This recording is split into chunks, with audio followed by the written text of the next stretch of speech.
Hi everyone, welcome to our new channel True Maths Academy of Mathematics। देखो इसके पहले मैंने एक वीडियो आपसे शेयर किया था जो depend on scalar product and vector product of vectors पे। तो आई थिंक आपको अच्छा लगा होगा वो videos. Today we discuss the topic 3 dimensional geometry जो वेक्टर पे डिपेंड करता है। अगर वेक्टर का स्केलर प्रोडक्ट और वेक्टर प्रोडक्ट आपको समझ में आया तो यहाँ पे जो कंसेप्ट है वो भी आपको समझ में आएगा। डिस्क्रिप्टिवली देखते हैं कि इस टॉपिक में हमको पढ़ना क्या है। बीइंग 3 डायमेंशनल ज्योमेट्री जो कंटेंट है जो हमको यहाँ पे पढ़ना है उसमें फर्स्ट डेफिनेशन है डायरेक्शन एंगल्स की। Here we have seen the definition of direction angles, direction cosine and direction ratios of the line. Then we will see the relation between direction cosine of a line, relation between direction ratios and direction cosine of a line. इससे related कुछ problems, अगर concept आपको समझ में आ गया तो इससे related problem जो है वो आप आराम से सॉल्व कर सकते हो। इसमें कोई भी डिफिकल्टी आपको नहीं होगी। इसके बाद हम लोग पढ़ेंगे कि how we calculate the angle between two lines if direction ratios are known and if direction cosines are known. उसके बाद हम लोग यहाँ पे कंडीशन फॉर परपेंडिकुलर लाइंस पढ़ेंगे।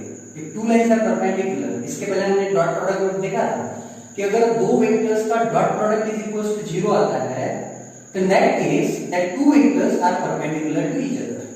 अभी यहाँ पे हमको in this particular topic we have to see कि दो लाइंस अगर परपेंडिकुलर है तो कंडीशन क्या होगी, है ना, और दो लाइंस पैरेलल है तो उसके लिए क्या कंडीशन होगी। हमने इसके पहले डॉट प्रोडक्ट और क्रॉस प्रोडक्ट में इसको देखा था, वही डिस्क्रिप्टिव यहाँ पे देखते हैं। तो पहले तो मैं डेफिनेशन ऑफ डायरेक्शन एंगल्स आपको क्लियर कर देता हूँ। देखो यहाँ पे 3 डायमेंशनल ज्योमेट्री में कंसीडर कर रहा हूँ। ये आपका x एक्सिस है, ये आपका y axis and this will be the z axis. यहाँ पे एक लाइन मैंने कंसीडर किया, अभी लाइन ये लाइन L है and this line OP is parallel to the line L। इसके पहले हमने एक कंसेप्ट पढ़ा था कि अगर दो लाइंस पैरेलल है तो उनके जो एंगल्स होते हैं वो सेम होते हैं। तो यहाँ पे लाइन OP का angle with positive direction of x axis, इसको हम लोग अल्फा से रिप्रेजेंट करते हैं। OP का angle with y axis is beta and OP का angle with z axis is gamma. So this alpha, beta and gamma are the angle made by the line with positive direction of x axis, y axis and z axis respectively. And these angles are called as the direction angles. यही angles को हम क्या बोलेंगे? Direction angles बोलेंगे। अब हमको पढ़ना है what is meant by direction cosine of angle। इसके cos कंसीडर कर लो, मींस क्या मिलेगा हमको? Cos of alpha, cos of beta and cos of gamma। Cos alpha, cos beta and cos gamma are nothing but a direction cosine of angle। इसको ही represent किया जाता है L, M, N से। आप कोई भी बुक्स उठा के देख लो तो इसमें L, M, N हम लोग बोलेंगे डायरेक्शन कोसाइन ऑफ एंगल। तो अल्फा बीटा गामा को मैंने बोला था direction angles. Alpha beta gamma are the direction angles and L, M, N are the direction cosine। अब हमको पढ़ना है relation between direction cosine of angle. तो इसमें एक थ्योरम आपके टेक्स्ट बुक में दिया है। What is the relation between direction cosine? L square plus M square plus N square is equals to 1। ये थ्योरम हमको प्रूव करना है। अब यहाँ पे L is equals to cos alpha है तो इसको इनडायरेक्टली आप क्या बोल सकते हो? cos square alpha plus cos square beta plus cos square gamma is equals to 1। अब इसको कैसे प्रूव करेंगे? यहाँ पे पॉइंट P जो कंसीडर किया है उसके कोऑर्डिनेट्स मैं x, y, z कंसीडर कर रहा हूँ। पोजीशन वेक्टर कैसे लेते हैं ये हमने वेक्टर में पढ़ा है। वेक्टर में हमने ये देखा था कि अगर कोई पॉइंट के कोऑर्डिनेट्स दिए हैं तो उससे पोजीशन वेक्टर कैसे लेना। तो यहाँ पे पॉइंट P के कोऑर्डिनेट्स है x, y, z and always कि अगर आप कोई पॉइंट एक लाइन पे कंसीडर कर रहे हो तो उसके पोजीशन वेक्टर को हम लोग r बार से रिप्रेजेंट करते हैं। तो यहाँ पे OP bar is equals to का x times of y plus y times of j plus z times of k is the position vector of point P with respect to point O। O is the origin। अगर origin के respect में आप कोई point का position vector लेते हो तो आपको वही वेक्टर मिलता है। तो यहाँ पे OP bar is equals to आएगा x times of y plus y times of j plus z times of k along the direction of x axis। तो यहाँ पे OP बार को मैंने i कैप से मल्टीप्लाई कर दिया। OP बार की वैल्यू रख दो OP बार की वैल्यू है x times of i plus y times of j plus j times of k dot i cap. अब यहाँ पे i कैप भी दिया है, इसको आप लिख सकते हो plus 0 times of j plus 0 times of k, right. ये एक vector in terms of ijk और ये एक vector in terms of ijk आपको दिया है। दो वेक्टर्स का डॉट प्रोडक्ट फाइंड आउट करना है। कैसे करते हैं ये प्रीवियस वीडियो में मैंने आपको एक्सप्लेन किया था। i की टर्म्स i के साथ मल्टीप्लाई कर दो तो यहाँ पे आपको सिर्फ x मिलेगा। ये रहा आपका इक्वेशन 1।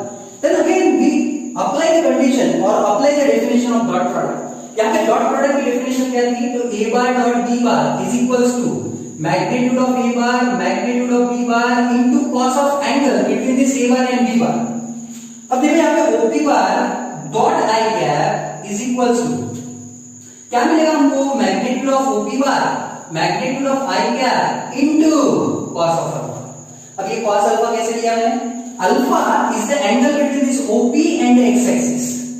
OP और x एक्सिस के बीच का एंगल अल्फा है, इसलिए मैंने थीटा की जगह पे अल्फा ले लिया। अब इसको सॉल्व करो। Magnitude of OP bar is equals to 1 sorry magnitude of OP bar is equals to small r। यहां पे यूनिट वेक्टर का मैग्नीट्यूड फाइंड आउट करना है। यूनिट वेक्टर की डेफिनेशन सबको पता है भाई। यूनिट वेक्टर मतलब क्या? तो जिसका मैग्नीट्यूड 1 हो। तो यहां पे भी magnitude of i cap is equals to 1 and cos alpha. ये आपका इक्वेशन 2 हो गया। From 1 and 2 we are getting, देखो दोनों इक्वेशन में इक्वेशन 1 और इक्वेशन 2 में लेफ्ट हैंड साइड इसका इक्वल है। अगर लेफ्ट हैंड साइड इक्वल है मतलब राइट हैंड साइड भी इक्वल होगा। तो यहां पे आपको x की वैल्यू मिलेगी r cos अल्फा। x की वैल्यू क्या मिलेगी? r cos alpha. अब सिमिलरली आप अगर वही OP बार को j कैप से मल्टीप्लाई करते हो तो आपको मिलेगा y and y is equals to मिलेगा r cos beta, because beta is the angle between OP bar and y axis. तो यहाँ पे cos अल्फा की जगह पे cos बीटा आएगा, तो आपको y की वैल्यू मिल जाएगी y is equals to r cos beta. Again z is equals to r cos gamma. यहां तक सबको क्लियर हो गया? इसके बाद ये x y z are the coordinates of point P और P का पोजीशन वेक्टर आपने लिखा है। P का position vector with respect to वो क्या होता है? xi + yj + zk। यही पॉइंट पे आप शिफ्ट कर दो तो आपको OP बार की वैल्यू मिल जाएगी। OP bar is equals to r cos alpha times of i plus r cos beta times of j plus r cos gamma times of k। मैंने i j और k पे कैप नहीं दिया है, time के वजह से मैंने कैप नहीं दिया है, तो सबको यहाँ पे i j और k पे कैप देना है, इसको नहीं भूलना। Then apply the concept of a bar dot a bar. Dot product में देखा था हमने a bar dot a bar is equals to magnitude of a bar का स्क्वायर होता है। वही कांसेप्ट यहाँ पे अप्लाई कर दो तो OP bar dot OP bar is equals to magnitude of OP bar का स्क्वायर। रखो यहाँ पे values r cos alpha times of i plus r cos beta times of j plus r cos gamma times of k dot फिर से क्या आएगा? r cos alpha times of i plus r cos beta times of j plus r cos gamma times of k is equals to what? r square. Magnitude of OP bar is equals to क्या है? r है। तो यहाँ पे क्या मिलेगा हमको? r square. दो वेक्टर्स का डॉट प्रोडक्ट फाइंड आउट करो। दो वेक्टर्स का डॉट प्रोडक्ट फाइंड आउट करते समय हम लोग i की टर्म्स i से मल्टीप्लाई करते हैं। तो यहाँ पे आएगा r square cos square alpha plus r square cos square beta plus r square cos square gamma is equals to r square. यहां से r स्क्वायर को कॉमन ले लो, ब्रैकेट में आएगा cos square alpha plus cos square beta plus cos square gamma is equals to r square. यहां से r square और यहां से r स्क्वायर गेट्स कैंसिल्ड, तो हमको मिलेगा cos square alpha plus cos square beta plus cos square gamma is equals to 1। ये prove हो गया आपका। cos alpha is nothing but l। अब cos अल्फा की जगह पे l अगर रखोगे तो आपको मिलेगा l square plus m square plus n square is equals to 1। ये आपका relation between direction cosine of a line होता है। Theorem is not as such important, but इसको आप प्रिपेयर कर सकते हो। थ्योरम में कोई डिफिकल्टी नहीं है, मीन ज्यादा डिफिकल्ट भी नहीं है थ्योरम, इसको आप आराम से याद कर सकते हो। Next we will see what is mean by direction ratios. तो यहाँ पे मैं डेफिनेशन आपको एक्सप्लेन कर रहा हूं। Any real number ratio of any real number two the direction cosine. यहां पे आएगा a upon l is equals to b upon m is equals to c upon n। Ratio of real number two the direction cosine, इसमें जो real numbers होते हैं इसको हम लोग बोलते हैं डायरेक्शन रेशियोज। तो a, b, c को हम लोग बोलेंगे डायरेक्शन रेशियोज। क्या बोलेंगे इसको, डायरेक्शन रेशियोज। अब हमको पढ़ना है what is the relation between direction ratios and direction cosine of a line. इसको उल्टा लिख रहा हूं मैं, L upon A is equals to M upon B is equals to N upon C, और इसको इक्वेट कर दिया लैम्डा से। अब इसका ही मतलब क्या है, तो L अपॉन A की value is equals to lambda, M upon B की value is equals to lambda and N upon C की value is equals to lambda. Comma दे रहे हो यहां, क्रॉस मल्टीप्लाई कर दो तो L की वैल्यू होगी A times of lambda, M is equals to B times of lambda and N is equals to C times of lambda। ठीक है, ये वैल्यूज आप रिलेशन में पुट कर दो। इसके पहले डायरेक्शन कोसाइन का रिलेशन हमने देखा था, L square plus M square plus N square is equals to 1।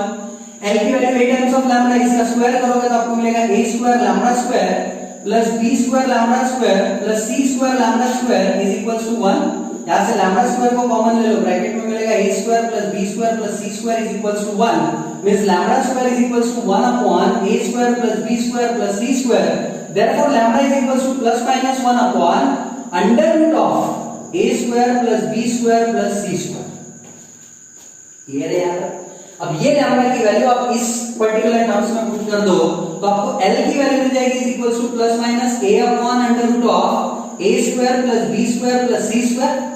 Then M की वैल्यू इज इक्वल्स टू मिलेगी plus minus B upon under root of A square plus B square plus C square and N की value is equals to plus minus C upon under root of A square plus B square plus C square.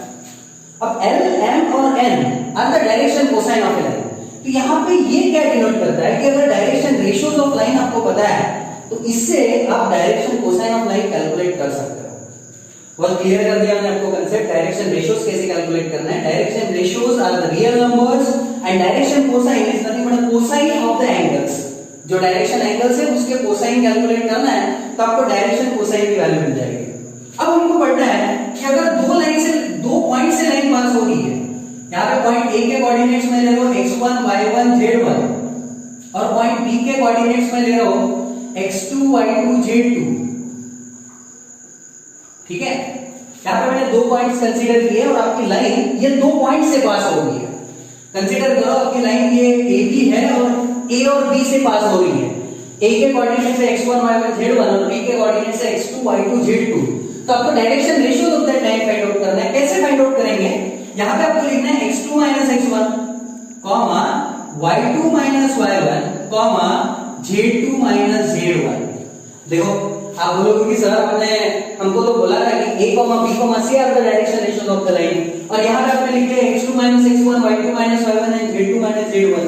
तो यहाँ पे x2 x1 यही आपका a होता है, y2 y1 यही आपका b और z2 z1 यही आपका c होगा। तो ये कांसेप्ट है direction angles, direction ratios and direction cosine. Direction angles की डेफिनेशन आपको क्लियर हो गई, डायरेक्शन कोसाइन की डेफिनेशन आपको क्लियर हो गई, the relation between direction cosine आपको क्लियर हो गया।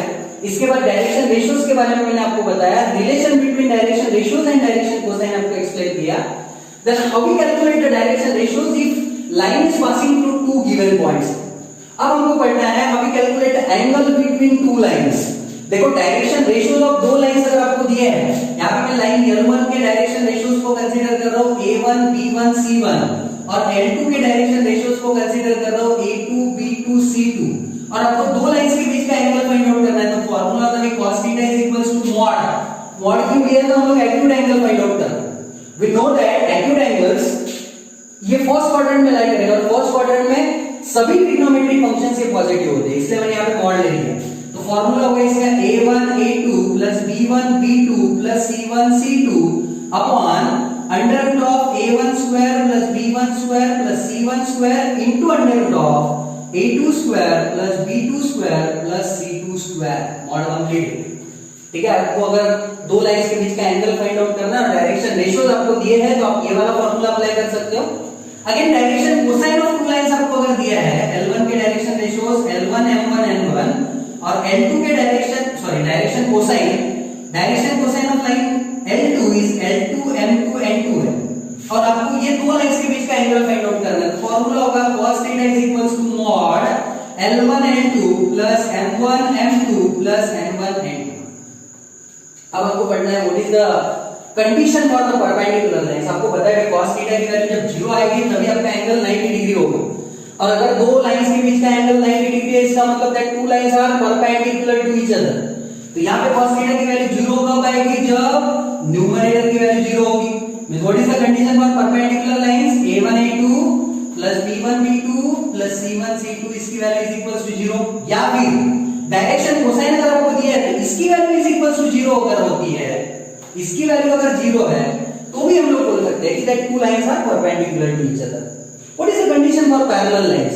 इन प्रीवियस क्लास जब हमने vector product of two vectors को पढ़ा था, तब हमने कंडीशन देखी थी कि अगर दो वेक्टर्स का cross product is equals to 0 है तो लाइंस पैरेलल होती है। अगर दो लाइंस के कोएफिशिएंट मींस दो वेक्टर्स के अगर coefficient of i j and k अगर प्रोपोर्शन में है तो भी लाइंस पैरेलल होती है।